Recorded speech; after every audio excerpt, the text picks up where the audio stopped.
The gentle hum of the UES Phoenix's engines filled the bridge as Captain Kate watched the alien delegation leave through the airlock. Something felt off about their visit, but she couldn't quite put her finger on it. The Stellar Confederation representatives had been polite, even friendly, during their 3-day stay aboard humanity's most advanced spaceship, yet their smiles never quite reached their eyes. Tom's voice crackled through the ship's comm system, breaking her chain of thought. "Captain, you need to come down to engineering. Now." The chief engineer's usually calm voice carried an edge of worry that made Kate's stomach twist. "On my way," she replied, already heading for the lift. The ship's corridors, normally bustling with crew members, felt eerily quiet. The soft blue lighting that ran along the walls pulsed steadily, but even that familiar sight did little to ease her growing concern. When the lift doors opened to the engineering deck, Kate immediately knew something was wrong. The air felt thick with tension, and the usual background noise of machinery had an odd, discordant note to it. Tom stood at the main control panel, his weathered face illuminated by the red warning lights flashing across the screens. "Look at this," he said without turning around, his fingers dancing across the display. These readings started changing right after our guests left. At first, I thought it was just normal fluctuations, but he pulled up a diagram of the ship's power grid. Various sections were highlighted in angry red. "They did something to our systems, Captain. The sabotage is subtle, but it's spreading." Kate leaned in closer, her eyes narrowing as she studied the display. "How bad is it?" "Bad." Tom wiped sweat from his forehead. "They somehow introduced a cascading failure into our main systems. The power grid, life support, navigation, they're all showing signs of degradation. We've got maybe 3 days before critical systems start failing completely." The captain's hands clenched into fists. "Can we fix it?" "That's the thing," Tom said, pulling up another screen filled with code that made no sense to Kate. "This isn't just damage. It's like they infected our systems with some kind of technological virus. Every time we try to repair one system, the problem shows up somewhere else." They knew exactly what they were doing. Kate turned to face the large viewport that showed the endless expanse of space. The nearest human outpost was weeks away at their current speed, and even that assumed they could maintain power to the engines. Options. "We're working on it, but—" Tom hesitated. "Captain, I've never seen technology like this. The way it adapts, the way it spreads, it's far beyond anything humans have developed. They must have been planning this for months." The ship's lights flickered, as if emphasizing Tom's point. Kate watched as several crew members rushed past, carrying diagnostic equipment and toolkits. Why? Why would they do this? "Think about it," Tom said, his voice low. "We show up in their space with the Phoenix, the most advanced ship humanity has ever built. We're newcomers to their galactic community, but we're advancing faster than any species they've encountered. Maybe we scared them." A young technician approached them, tablet in hand. "Sir, we're seeing problems in the auxiliary power systems now. Whatever they did, it's spreading faster than we anticipated."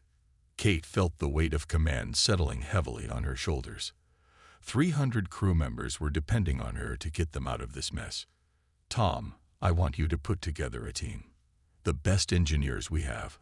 Work in shifts if you have to, but find a way to stop this." "Already on it, Captain." Tom turned to the technician. "Get Mike from Quantum Systems up here. Tell him to bring everything he has on alien tech analysis. If we're going to beat this, we need to understand how it works first." The next 12 hours passed in a blur of activity. Kate moved between the bridge and engineering, watching as her crew fought against an invisible enemy that seemed to be everywhere and nowhere at once. The ship's systems continued to degrade, but slower now that they had identified some of the attack vectors. In engineering, Tom and his team had taken over an entire wall with diagrams and data streams. Mike, the young quantum systems specialist, sat cross-legged on the floor surrounded by tablets and portable computers, his eyes red from staring at screens for hours. The way this thing moves through our systems, Mike said, looking up at Kate as she entered. It's like it's alive. Not actually alive, but it adapts to everything we try. Traditional antivirus measures are useless against it. Show me, Kate said, kneeling beside him. Mike pulled up a visualization of the ship's computer network. Streams of red moved through the system like blood through veins, splitting and recombining in patterns that seemed almost organic. See how it reacts when we try to isolate a section, he demonstrated, and the red streams immediately found new paths around the blockade. It's the most advanced programming I've ever seen. A loud bang echoed through the deck, followed by the screech of tearing metal. Emergency klaxons began blaring as the deck plating beneath them shuddered. Status, Kate shouted into her comm. Primary power coupling just blew. Tom's voice came back, tight with stress. Switching to backups, but we're losing power faster than predicted. We've got maybe 36 hours now, not 3 days. Kate stood, her mind racing. They needed help, but the nearest stellar Confederation world was even further away than the human outpost. Not that they could trust them now anyway. The sabotage had made one thing clear. Humanity's so-called allies saw them as a threat to be eliminated. Mike, she said suddenly, you said the programming is the most advanced you've ever seen. What if that's our advantage? The young engineer looked up, confused. What do you mean? They gave us access to their technology. Yes, they're using it against us, but it's still here, in our systems. We can study it, learn from it. Tom joined them, his face streaked with grease. You want to analyze the virus while it's actively trying to destroy our ship. That's risky, Captain. Riskier than doing nothing. Kate asked. They think they've beaten us. They think humans will just give up and die out here. But they don't understand who they're dealing with. Mike's eyes widened as he caught on to what she was suggesting. We could set up isolated systems to study how it works. If we understand the basic principles, we might be able to do more than just stop it, Tom finished, a glimmer of hope appearing in his tired eyes. But we'll need time. Another shudder ran through the ship, and the lights dimmed momentarily. Kate steadied herself against a console. Time is something we don't have much of. But we have the best crew in the fleet, and we have something else the Stellar Confederation didn't count on. What's that?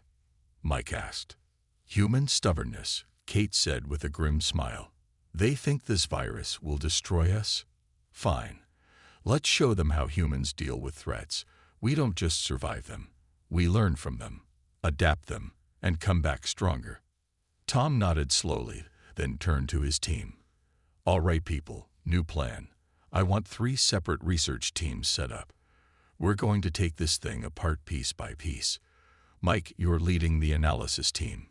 Jenny, get me power rerouted through the emergency systems. We need to buy ourselves more time. The rest of you, start preparing isolated testing environments. Let's show our alien friends what happens when they underestimate human ingenuity. As Kate watched her crew spring into action with renewed purpose, she knew the real battle was just beginning. The Stellar Confederation had tried to eliminate a potential rival, but their sabotage was about to backfire spectacularly. Humanity had never been good at accepting defeat, and they were about to learn it the hard way. The Phoenix's engines hummed beneath her feet, struggling against the spreading virus, but still fighting. Like her ship, Kate and her crew would not go quietly into the dark void of space. They would fight, adapt, and overcome. And when they were done, their ship would be more than just repaired. It would be transformed into something the galaxy had never seen before. Mike hadn't slept in 20 hours, but his eyes were wide with excitement as he stared at the holographic display floating above his workstation. The alien code danced before him in complex patterns that were starting to make a strange kind of sense. Next to him, Tom leaned forward, his own exhaustion forgotten as he watched the simulation play out. There, Mike pointed to a particular sequence. See how it responds. It's not just a virus. It's more like a living program.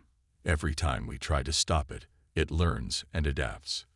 But that's not even the crazy part. He tapped a few commands, and the display shifted to show a deeper layer of code. Look at the base structure. Does this remind you of anything? Tom squinted at the flowing symbols. Wait a minute.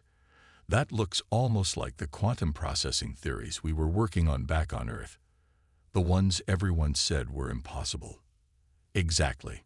Mike's voice cracked with excitement. They're not just trying to destroy our ship. They're using technology that proves our theories were right all along. The Stellar Confederation must have figured this out decades ago. The ship shuddered around them, another system failing somewhere in its vast bulk. They had managed to slow the spread of the alien sabotage, but they were still losing the battle. The Phoenix's hull groaned like a wounded animal.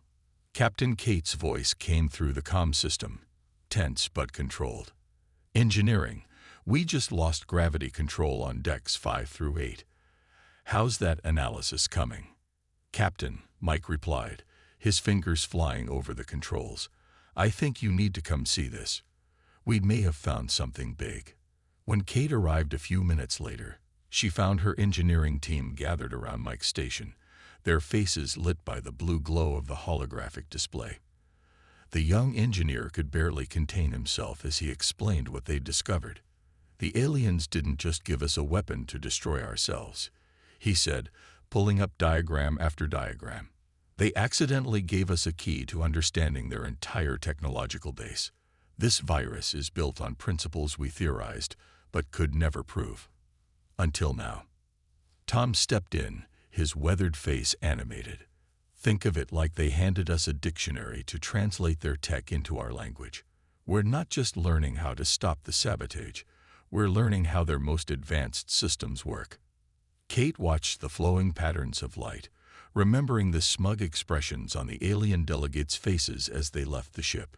Can we use this? Better than that, Mike said, pulling up a new display. We can improve on it. Look, their quantum processing is amazing, but it's rigid. They follow the rules they discovered centuries ago, but they never thought to question them. We humans, though, we love breaking rules. The next few hours were a blur of activity.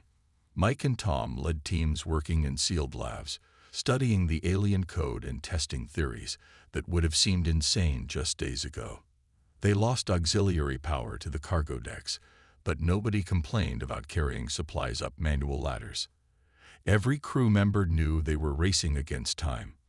Kate split her attention between the bridge and engineering, watching as her crew pushed themselves to their limits and beyond. The ship's doctor made regular rounds with stimulant shots, keeping key personnel awake and focused. They couldn't afford to rest, not when every hour brought them closer to total system failure. The thing is, Mike explained during one of their hurried meetings, his hand shaking slightly from too much caffeine, they designed this program to attack our systems in ways they thought would be unfixable, but they based that on how their technology works.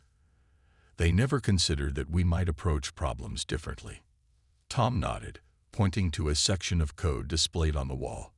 Human engineering has always been about working with what we have, improvising when we need to. Their tech is more advanced, but it's also more structured. They don't adapt the way we do. So how do we use that?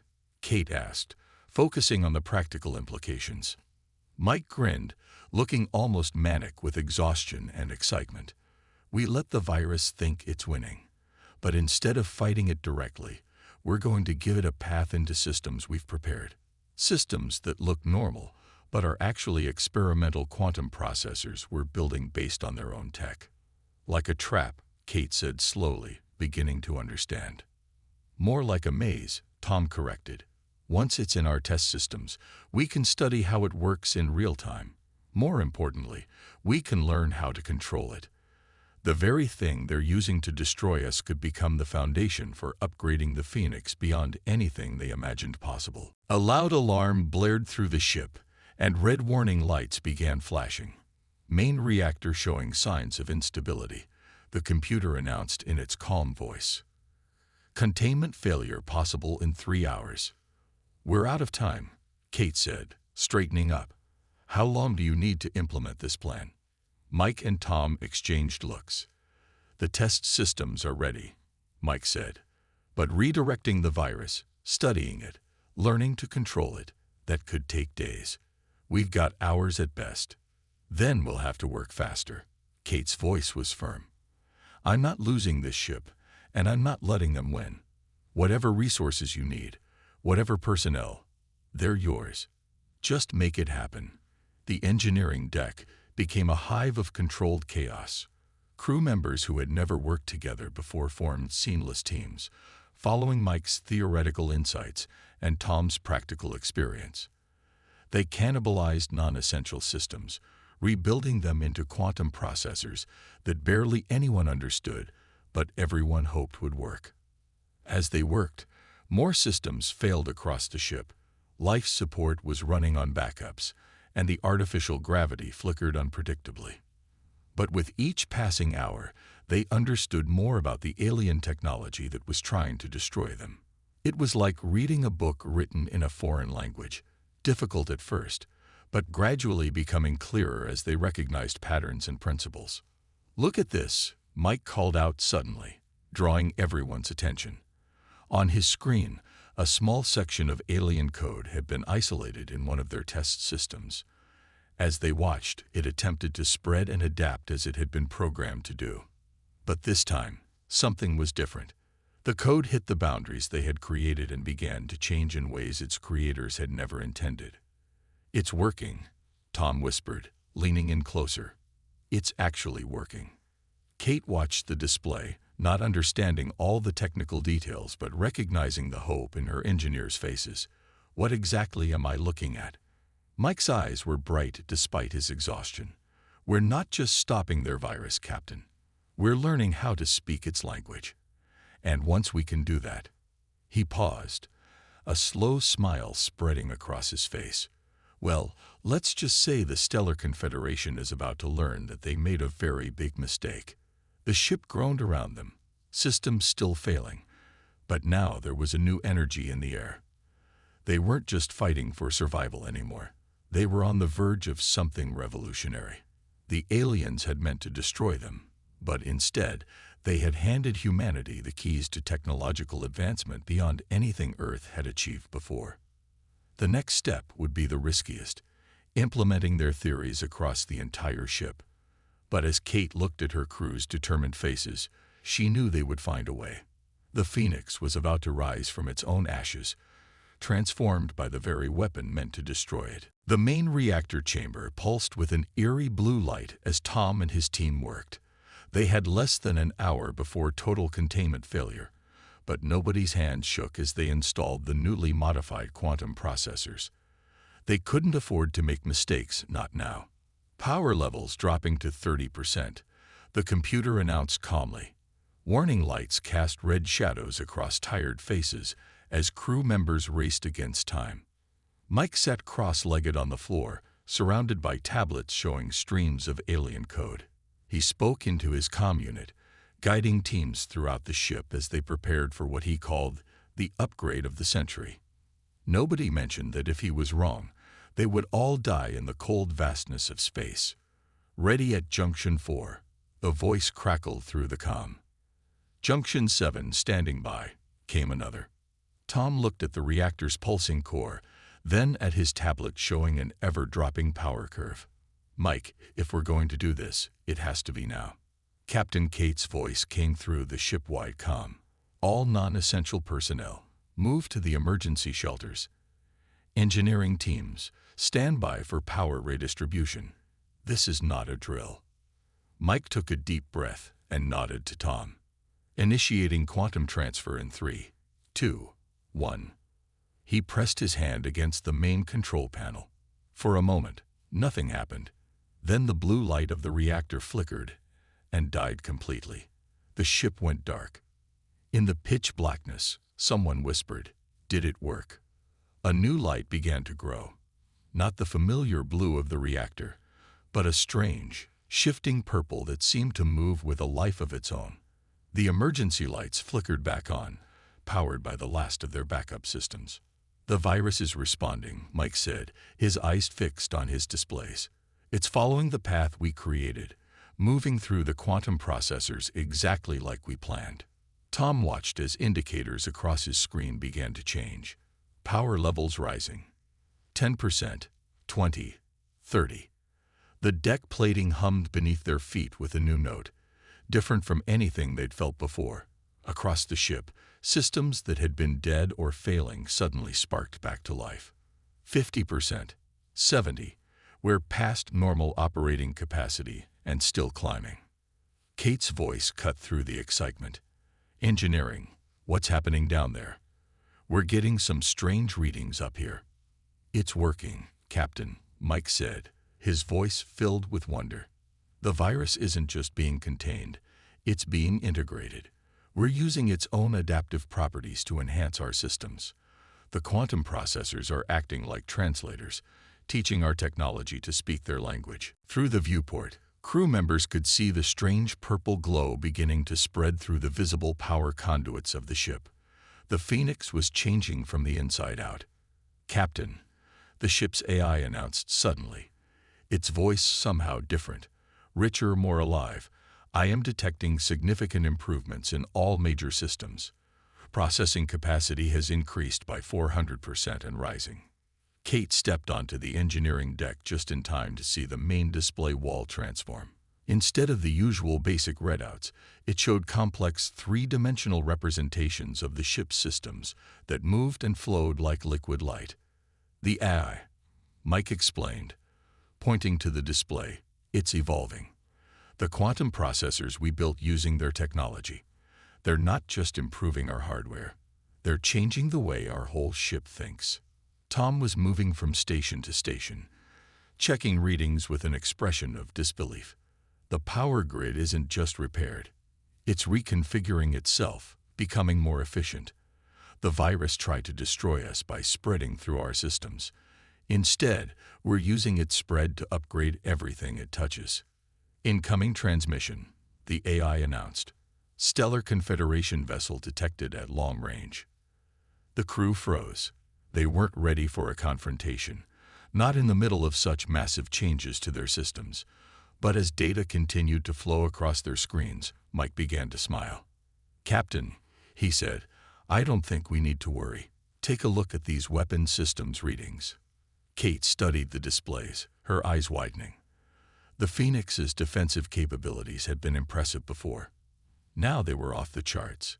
But more importantly, she could see entirely new systems coming online, technologies they had never dreamed of installing. "The ship's hull," Tom reported, "it's restructuring at the molecular level. Some kind of self-repairing metal using principles from their quantum tech. And the engines," he shook his head in amazement, "we're going to be able to outrun anything they throw at us." The purple glow had spread throughout the ship now, settling into a steady pulse that matched the rhythm of the new power systems.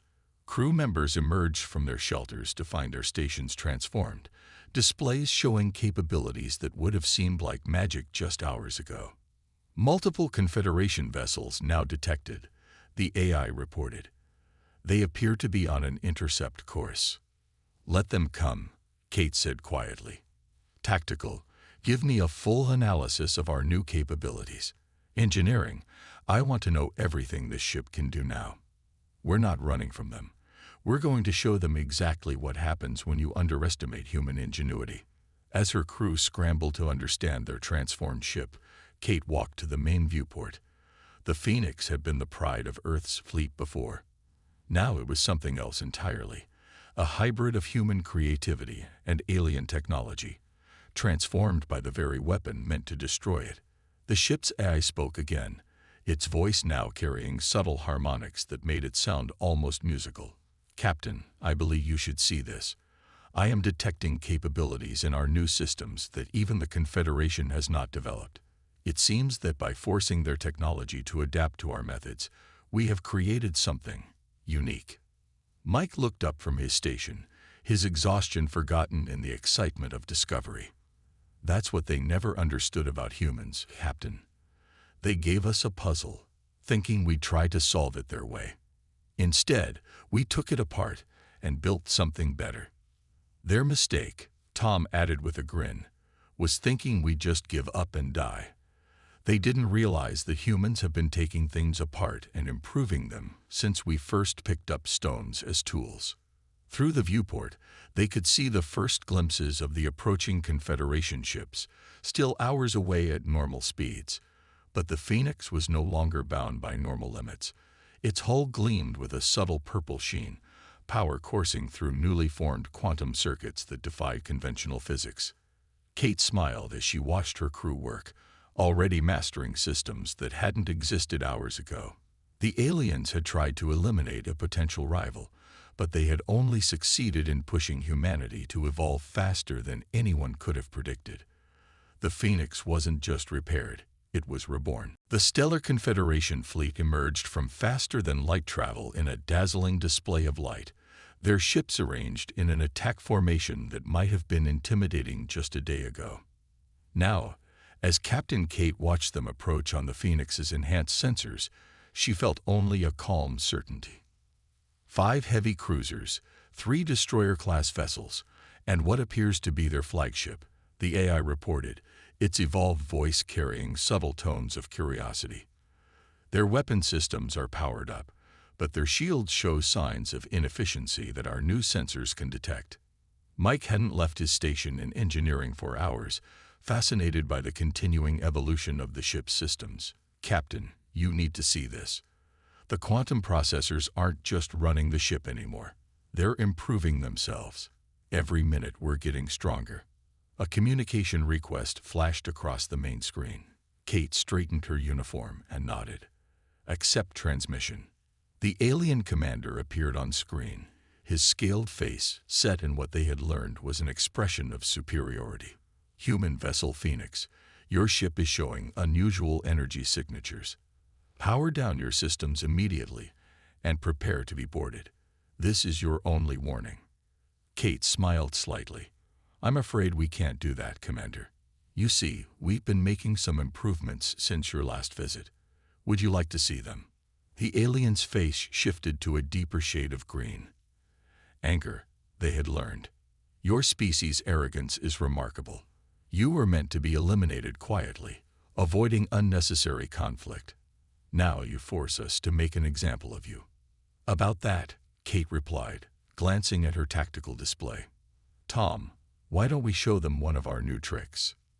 In engineering, Tom grinned and entered a series of commands. The Phoenix's hull rippled with purple energy, and suddenly the ship split into perfect duplicates. 5 identical vessels surrounding the Confederation fleet. "Impossible," the alien commander sputtered. "This is beyond your technology level." It was, Kate agreed. "But we've had some help. Your sabotage program made an excellent teaching aid, though I don't think we're using it quite the way you intended." The tactical officer's console lit up with warnings. "Multiple targeting locks from the Confederation fleet, Captain. They're preparing to fire." "Defensive systems status?" Kate asked calmly. "The new quantum shields are operating at 400% of our original capacity," the AI reported. "Additionally, I have developed 14 new defensive protocols based on the combined knowledge of human and Confederation technology." The alien commander's face had lost its superior look, replaced by something closer to fear. "Stand down, humans. You don't understand the forces you're playing with." "Actually," Mike's voice came through the comm, "I think we understand them better than you do now. Your technology is impressive, but it's stable, unchanging. You never thought to question it, to push its limits. But that's what humans do best." The first shots from the Confederation fleet lit up space and passed harmlessly through 4 of the Phoenix duplicates. The real ship's quantum shields absorbed the rest of the barrage, the energy rippling across their surface in beautiful patterns. "Return fire?" the tactical officer asked. Kate shook her head. "No, show them something else instead." The Phoenix's hull began to glow brighter, the purple energy coalescing into visible streams that connected all 5 projections of the ship. The AI's voice carried a note of pride as it reported, "Quantum field stabilized. ready to demonstrate new faster-than-light capabilities. In engineering, Mike and Tom watched in amazement as their improvements took on forms they hadn't even imagined.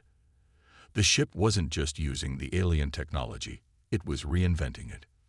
The quantum processors, Mike said excitedly, they're not just computing anymore.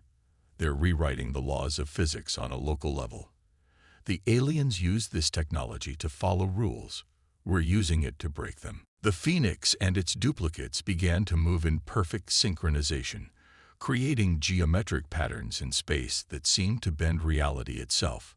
Each movement left trails of purple light that formed complex, mathematical structures. On the Confederation ship sensors, alarms were blaring. They had never seen anything like this before. Their own technology, refined over centuries, was being used in ways they had never imagined possible.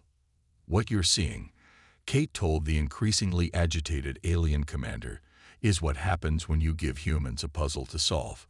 We don't just find the solution. We rewrite the rules of the game. The Phoenix's duplicates suddenly collapsed back into the original ship, but the purple energy patterns remained, forming a complex web around both fleets. The AI announced, "Captain, I am detecting quantum entanglement effects on a massive scale. We can now predict the Confederation fleet's movements before they make them." The alien commander's transmission crackled with interference as their systems struggled to cope with the Phoenix's transformations. "This is unprecedented. Your ship should have been destroyed by our program." "Here's what you don't understand about humans," Kate said, leaning forward in her chair. "We learn from everything, even from attempts to destroy us. Your sabotage program was complex, yes, but it was rigid, designed to follow specific patterns. We saw those patterns and found ways to change them, to improve them." As if to demonstrate her point, the Phoenix's hull suddenly became translucent, then shifted through various states of matter before returning to its solid form. The quantum processors had given them control over the fundamental properties of their own ship. "Captain," Mike called from engineering, "the AI is showing signs of another evolutionary leap. It's not just running the ship anymore. It's starting to understand the underlying principles of the universe in ways our scientists never dreamed of." The Confederation fleet held their position, weapons still armed but no longer firing. They were witnessing something unprecedented, a ship that had taken their most advanced technology and transformed it into something new, something that defied their understanding of what was possible. "Your ship," the alien commander said slowly, "what have you turned it into?" Kate looked around her bridge, at the displays showing capabilities that seemed more like magic than technology, at her crew working confidently with systems that hadn't existed a day ago. "We've turned it into proof that humanity deserves its place among the stars. You tried to stop our progress, but you only succeeded in accelerating it." The Phoenix's sensors detected power fluctuations in the Confederation fleet, signs of confusion and uncertainty in their ranks.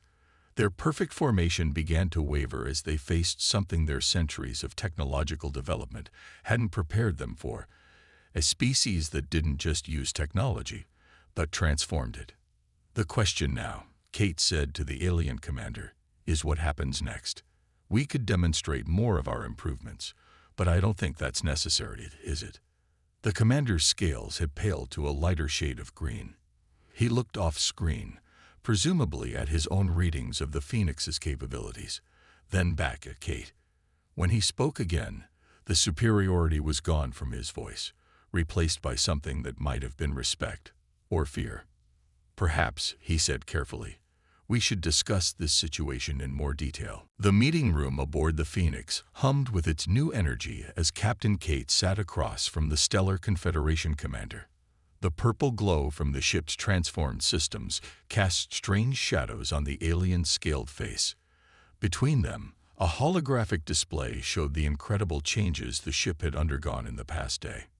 "Impossible," the commander muttered, watching as the display demonstrated the Phoenix's new capabilities. "Our best scientists spent centuries developing these technologies. How did you manage this in mere hours?" "Because you gave us no choice," Kate replied simply. When humans are backed into a corner, we don't give up. We get creative.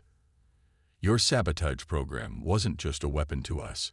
It was a textbook, a challenge, and an opportunity all rolled into one. In engineering, Mike and Tom worked with their teams, still discovering new possibilities in their hybrid systems. The ship's AI had evolved to the point where it could predict their needs before they voiced them, bringing up relevant data and suggesting improvements they hadn't even considered. The quantum processing matrix has achieved another breakthrough. The AI announced, its voice carrying harmonics that seemed to resonate with the ship itself. I am detecting similar possibilities for advancement in the Confederation fleet systems, though they remain dormant due to current programming limitations. The alien commander's eyes widened at this. You can read our ship's systems. We can do more than that, Mike said, joining them in the meeting room. His uniform was wrinkled from hours of non-stop work, but his eyes were bright with excitement. We can improve them.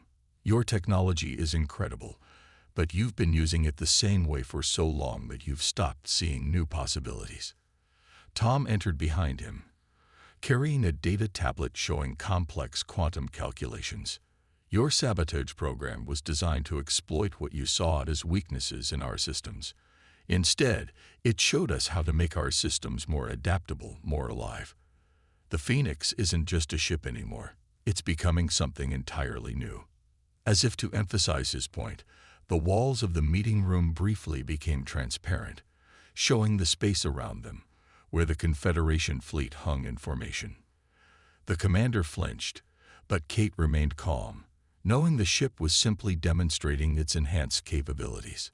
The quantum processors we developed, Mike explained, they don't just compute, they learn, adapt, and evolve. And because we built them by combining your technology with human innovation, they can do things neither of us thought possible. The ship's AI joined the conversation, its holographic interface showing the complex web of improvements spreading through the Phoenix's systems. I have analyzed the complete history of Confederation technological development. Your species achieved remarkable advances, but became conservative, focusing on perfecting existing systems rather than exploring new possibilities. And humans? The commander asked, a new note of respect in his voice. Humans, the AI replied, approach problems differently. When faced with established rules, they instinctively look for ways to bend or break them. This creates inefficiencies, but also leads to unexpected breakthroughs. The combination of Confederation precision and human creativity has produced something greater than either could achieve alone. Kate watched as understanding dawned on the alien commander's face. You intended to eliminate us because you saw us as a potential threat. But what if instead we could be partners? The commander looked at the displays showing the Phoenix's transformed systems, then at his own fleet's readings. You could have destroyed us when we attacked. Why didn't you? Because that's not who we are, Kate said firmly. Humans can be aggressive, yes, and we fight fiercely when threatened. But what we really want is to explore, to learn, to grow. We don't want to dominate the galaxy. We want to help make it better. Mike pulled up new data on the holographic display. Look at these readings. The quantum processors aren't just improving our ship. They're showing us ways to improve everything around us. More efficient power systems, better medical technology, faster and safer space travel. But we need your experience to help us understand it all.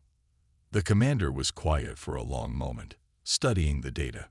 When he spoke again, his voice had lost its earlier hostility. In all our history of encountering new species, none has ever done what you've managed in the past day. We thought we were protecting the galaxy's stability by controlling the spread of advanced technology. Perhaps we were wrong. The Phoenix's systems pulsed with a gentle light, and the AI displayed a new set of calculations. I am detecting potential compatibility between our new hybrid technology and all known Confederation systems. Estimated improvement in overall efficiency, 300%. Potential new technological developments. Calculating. The numbers that appeared made both humans and aliens in the room catch their breath. The possibilities were staggering. "What you've created here," the commander said slowly, "could change everything. But change can be dangerous." "It can also be wonderful," Kate replied. "You tried to stop our progress because you feared what we might become. Now you've seen what we can do when pushed to our limits. The question is, do you want to keep seeing us as a threat, or would you rather see what we can accomplish together?" Tom stepped forward, offering his tablet to the commander. "We've already drawn up plans for how we could safely share these improvements with your fleet. No weapons, no military applications, just better engines, more efficient power systems, improved life support. A gesture of good faith." The commander took the tablet, his scaled fingers moving across its surface as he read. His eyes widened as he understood the implications. This level of technological advancement, freely shared. "Knowledge grows when it's shared," Mike said with a smile. "That's something humans learned a long time ago. Besides, we're going to need help understanding all of this. We may have stumbled onto something amazing, but we're still new to galactic civilization. We have a lot to learn." The ship's AI interrupted with a new announcement. Long-range sensors detecting additional Confederation vessels approaching. Estimated arrival time: 6 hours. The commander looked at Kate. "The Confederation Council. They will want to see this for themselves." "Good," Kate said, standing, "because we have a proposal for them. The Phoenix isn't just a ship anymore. It's proof that our species can work together to create something greater than ourselves. Instead of trying to control the flow of technology through the galaxy, what if we work together to improve it?" The purple glow of the ship's systems seemed to brighten, as if responding to her words. The AI displayed a new set of calculations, showing the potential benefits of cooperation between human innovation and Confederation experience. "Your sabotage program was meant to be our end," Kate continued. "Instead, it became a beginning. The question is, are you ready to be part of what comes next?" The commander looked around the room one last time, at the impossible ship that had taken their most advanced technology and transformed it into something new, at the humans who had done in hours what his people hadn't managed in centuries. Finally, he nodded. "I will speak to the council on your behalf," he said. "They need to see what you've accomplished here, what we might accomplish together." As the commander left to return to his ship, Kate stood at the viewport watching the Confederation fleet. The Phoenix hummed around her, its new systems still evolving, still growing. They had not only survived the attempt to destroy them, they had turned it into an opportunity to change the galaxy itself. The ship's AI spoke one last time, its evolved voice carrying a note of optimism that seemed very human indeed. "Captain, I am detecting the formation of new quantum possibilities. The future, it seems, is about to become very interesting." Kate smiled. Humanity's first steps into the galaxy hadn't gone as planned, but maybe that was fitting. After all, doing the unexpected was what humans did best.